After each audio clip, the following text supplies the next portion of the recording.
I'm actually pretty okay. Yeah. Are you? Yeah.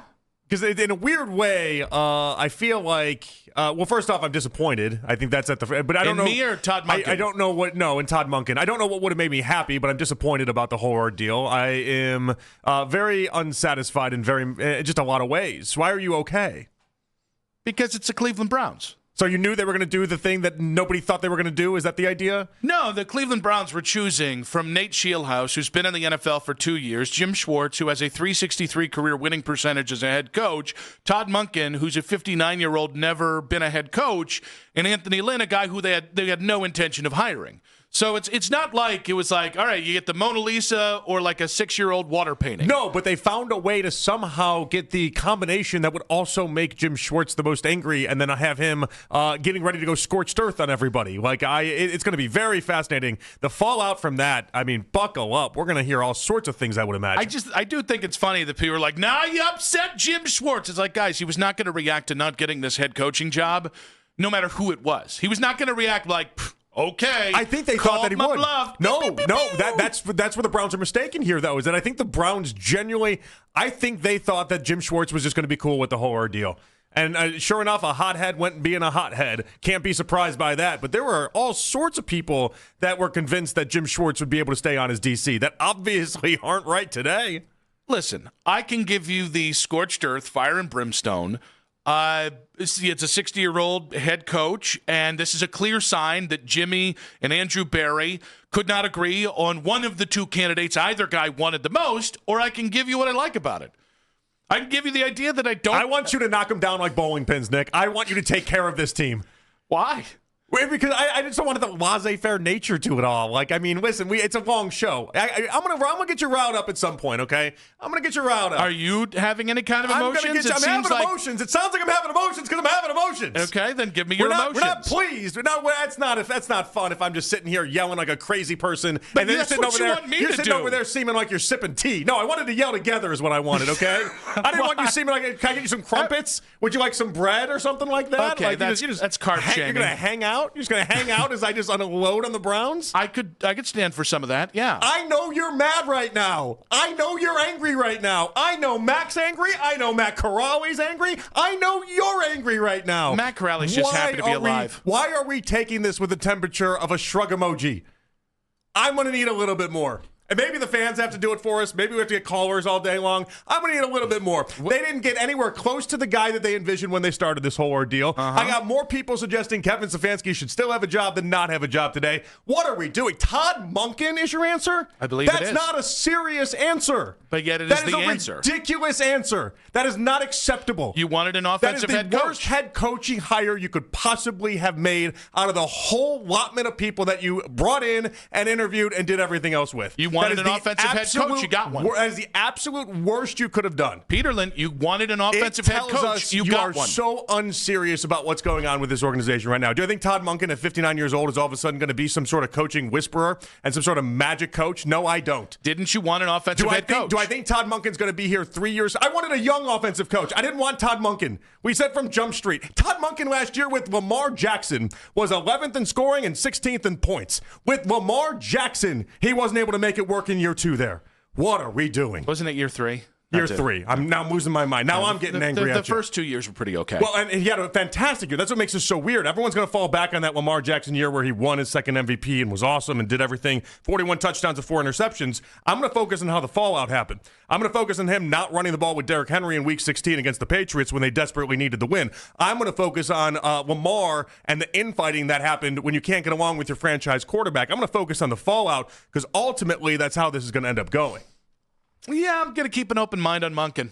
It would not have been my hire. That would have been my fourth choice of the 4 candidates. And by the way, the Browns coaching search, which Jimmy Haslam candidly said when they started this process, he took great offense to the notion that there was dysfunction in Berea. That man sure poured gasoline on the sumbitch and made it on fire. I mean, but the point is, what choice do I have? They bungled I got to us. lay down and take Monken. And that's fine. But it just gives you no confidence for the upcoming season in any sort of way. There's nobody out there that thinks Monken's going to have this thing turned around. He should. And we're going to be awesome. He should. And this He's is a veteran. all going to be great. He can't learn on the job. He's 59. He's only got so much time left on the planet. If another team hired Todd Monken, you would laugh your ass off at their expense. He came in second to LaFleur. I can't believe they hired Monken of all people. He came second in LaFleur. That's what you'd say. He came into a second place to LaFleur in 2019. He was the Jets' choice, and then Woody Johnson chose Adam Gase over him. So he's been So even another bad team like the Jets decided they didn't want to do this. No, the people who actually did good things there, it's Woody Johnson that made the left turn. It's amazing they dodged the bullet. Listen, I get it. There's enough people screaming and carousing about this. This is the most Brownsian thing that could have happened out of this. Yes, the same old Browns are back. The guys, the thought partners and whatnot. Wonder what his essay looked like. It was probably like the nicest cursive you've ever seen. And that dodo bird, he's out here. No, that got personal. I didn't mean that. I don't know Todd Monken. There's a lot of dodo birds in this equation. I was clearly speaking about Monken. So he gets the first head coaching job of his life, and the first thing he's got to do is move his horses all across the country. Think about that. You got told you got like the biggest job of your life, and the first thing is I got to move my horses. I got to get my horses in order. That's the first thought you have. Hey, maybe. How about collect a defensive coordinator now that Jim Schwartz is leaving? How about put together an offensive staff? Figure something else out outside of your horses. That's an incredible part of the story. Maybe he did multiple things at once. An incredible part of the story. Maybe he did multiple things at once. He had the horses and the coordinators. I need you to lock it in. I've told you before, I need coaches that are psychos. Mm-hmm. I need coaches that don't even have horses, okay? I need them to be psychos about the job. Incredible part of the story when we talk about it years later that Lima and Baskin got scooped because of horses being moved across the country. Mm-hmm. All right, I'm glad you're open. Well, no, you have to be. What choice do you have? No, I mean, ultimately, we're going to have to, at some point, we're going to have to say week one's getting here. Okay, let's see what you can do, Todd Monken. So that's all you had? That's the anger that you had? It's run out already? No, I mean, I got 5 hours. We're not just going to do this all day. Plus, I could literally do this for 5 hours. Well, yeah, you can do yours. You have the temperament of someone that's very unbothered right now. You have the temperament of someone that's like, all right, fine. This is what you all wanted. Nobody wanted this. No. You wanted a coaching search, and you wanted an offensive head coach. Here's what you get. And no, it doesn't matter. Listen, hey, we forget about defense. Defense doesn't matter. It's an offensive league. Well, I got the guy. Well, that is the one saving grace he has, by the way, in this whole entire thing, is that if it's a pivot to the offensive side of the ball, that is a saving grace. Well, see, I'm talking off the ledge already. You are now more it's Todd Monken. He's not good. Land than you were before. I'm not more in Monken land because I'm glad he's from the offensive side of the ball. I mean, this is the guy that got Lamar to his 2 best passing seasons in his NFL career. Okay.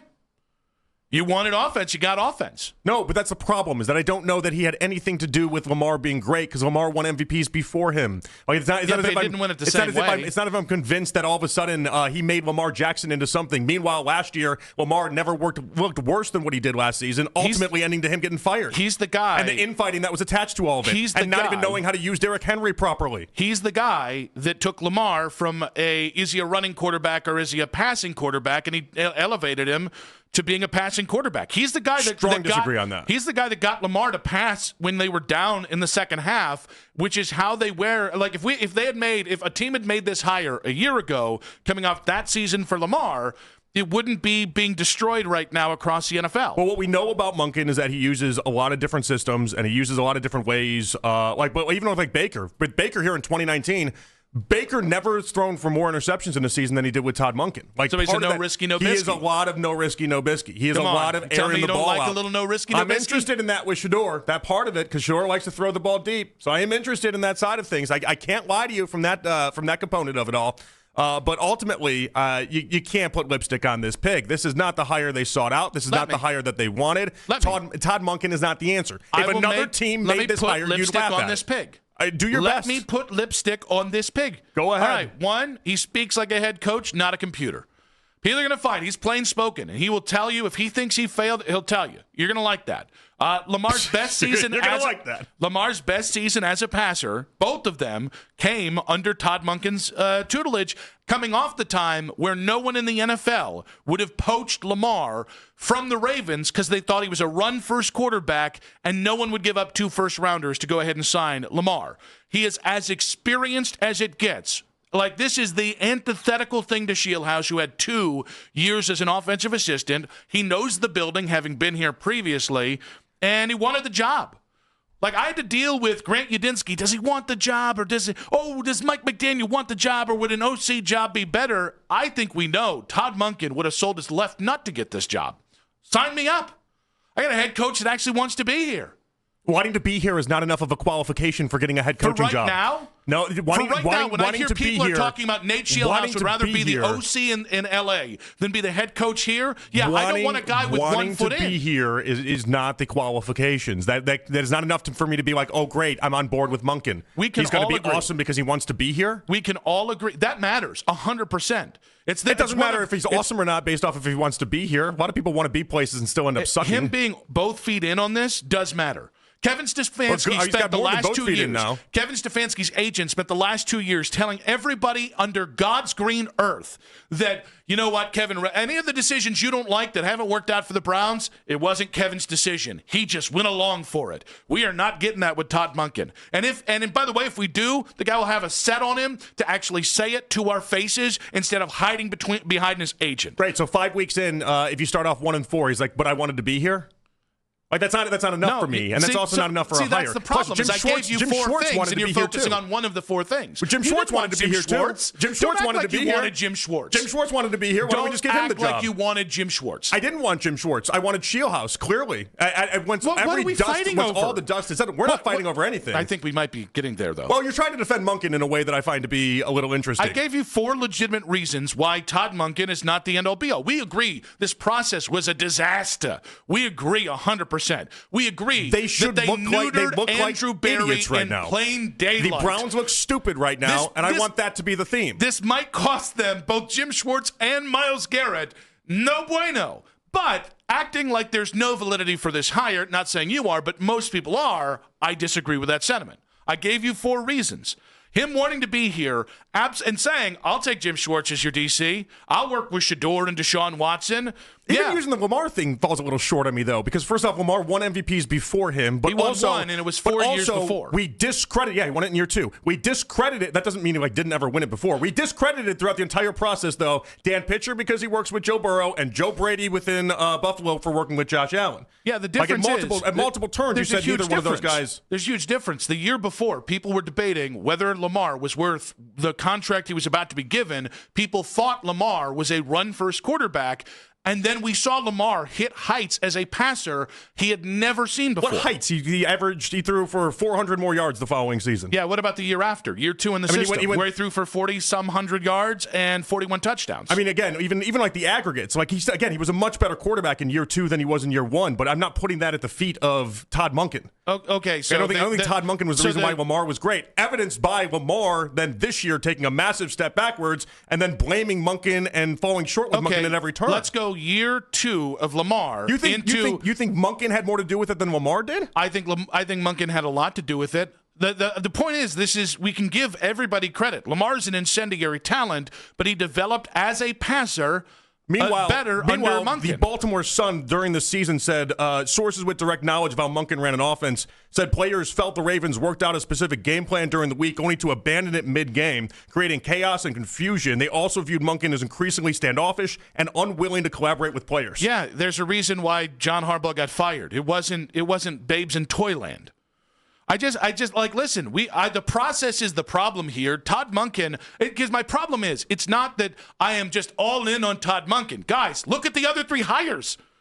None of these final 4 guys were all that interesting.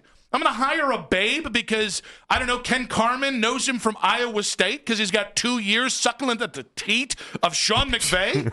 Oh, Nate Shieldhouse! That is how people get jobs these days. Oh, my God! That is how people get jobs. What did we do, Lord? What? Like, even Jim Schwartz. Like, I want Jim Schwartz to stay. But Jim being upset about this is part and parcel. He didn't get the job. If that's too much of a bridge, well, then the Browns screwed that up because this happens all the time in the NFL, and the guy who didn't get the job keeps his job. So that is on the Browns. And listen, where we're going to agree 100% is it is on Andrew and it's on Jimmy to make it work. I don't want to hear this crap about a year we're going to fire this guy. I don't want to hear, oh, this is a bridge. No. Well, it might happen. Work it you-know-what out. If you have any leadership in your body, Andrew Berry and Jimmy Haslam, sack up and make it work. What feels more likely? Monken's here 4 years from now or he's gone after this season? Monken's going to be here for 4 years. That doesn't feel more likely to myself. Well, I think that's because nobody expected him to be the head coach. I don't think anyone's giving him a chance to be the head coach. Well, we're going to have to give him a chance at some point. But today I think you get to be frustrated. I think you get to yell about it. And I think it's more about yelling about the Browns than it is Monken in particular. I've done a lot of yelling about Monken because, again, I think if any other situation, if they hired him for any other team, we'd laugh at that other team for hiring him. But it really is about how the Browns bungled the situation start to finish. And now they've made their bed. They got to lie in it. And they got to make a lot of moves to show to me that they're going to be a serious team this upcoming year. Now we're talking the same language. Now, I do not want to hear Andrew Berry, through agents, through whatever, saying 6 months from now it wasn't his hire. I don't care. You're the GM. Sack up. I don't want Jimmy to get misgivings because alignment isn't imperfect but Andrew, in a year in. Andrew's already sack collectively up and make it work. He's already collectively gotten some sort of weird Peterlin pass out of this whole ordeal because half the fan base is just convinced this is a Jimmy Haslam hire and Andrew Berry had nothing to do with it, which is quit. A very well, he might quit. He might. No, seriously. Don't tempt him with a good time. No, seriously. I heard when, I've heard all these fantastical things. Kevin was so against the Deshaun thing. He wanted to, he thought about quitting, but he didn't. He kept his job, and he went out, and then they lost that deal. So if Andrew doesn't like this, fine, quit. It's like I have no sympathy for Andrew. I have no sympathy for Jimmy Haslam. Your decisions have led you here. Now your decisions should lead to where this works out. Or at least give it the best chance. If this lasts a year, if this is Freddie Kitchens and people are right about that, then Jimmy Haslam has failed his most aggressive failure yet. And if Andrew Berry decides to walk out 6 months from now or a year from now or whatever it happens, then again, it's a massive failure for both gentlemen. This is like, show me some leadership. Yeah. All these guys have talked about it's not dysfunctional. Show me. Because I am sick and tired. Today felt very dysfunctional. Because I will tell you, I'm sick and tired of these two guys getting the Peterlin pass for the worst trade in NFL history. Peterlin pass. And for this idea, the absolute unmitigated gall of Jimmy Haslam to say, I am offended that somebody said dysfunction. Look in the mirror, Jack. So we want to talk about Todd Monken. I will defend the hire to some level because the other three coaches were just as blah as Todd Monken was. We want to talk about the process. Show up, sack up, and get the damn job done, guys. I'm glad you woke up from the tea party. I knew I'd get you there.